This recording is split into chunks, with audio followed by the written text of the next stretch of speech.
sejahtera untuk kita semuanya. Perkenalkan, nama saya Helena Megawati Pangaribuan, NIM 190388201017 dari kelas L1.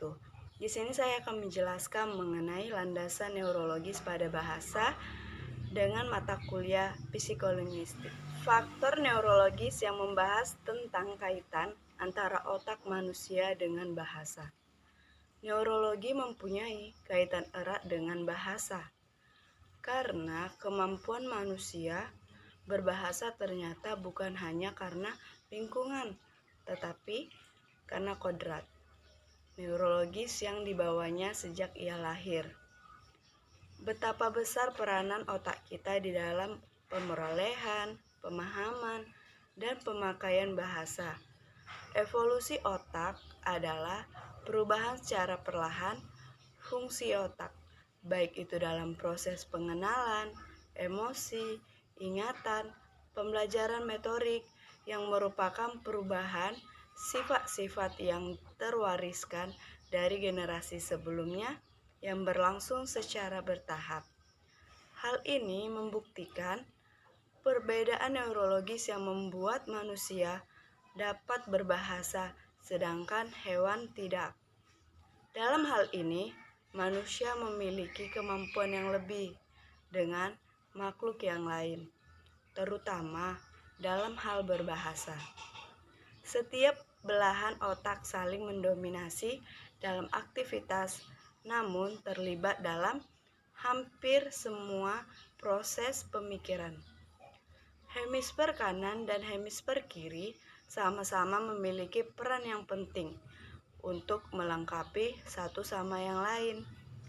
Kekidalan dan kekinanan bukanlah penyakit berbahaya yang harus diobati, karena kidal bisa terjadi akibat faktor genetik dan kebiasaan semenjak kecil. Penggunaan otak kiri dan otak kanan secara serentak membuat wanita dewasa lebih lincah dalam soal verbal dibandingkan dengan pria. Di dalam ini, tes terbukti dalam waktu yang sama wanita dapat menyebutkan lebih banyak dari suatu huruf serta lebih dalam mengingat huruf-huruf dibanding dengan pria. Begitu juga bila wanita terserang stroke atau cedera otak, kemampuan berbahasanya tidak terlalu terganggu. Kalaupun terganggu, akan lebih cepat pulih dibandingkan pria. Jadi, menurut simpulannya adalah otak wanita lebih berkualitas dari otak pria. Orang yang tidak berkomunikasi secara lisan biasanya menggunakan bahasa sinyal untuk berkomunikasi.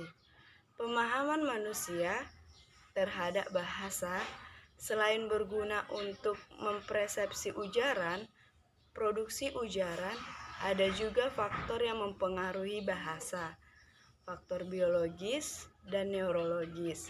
Faktor-faktor ini juga yang membedakan bahasa manusia dan bahasa binatang.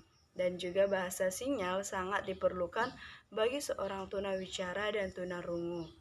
Hanya dengan bahasa sinyal, seorang tunawicara dapat menyampaikan pesan yang ingin disampaikan, namun tak semua orang mengenal bahasa sinyal.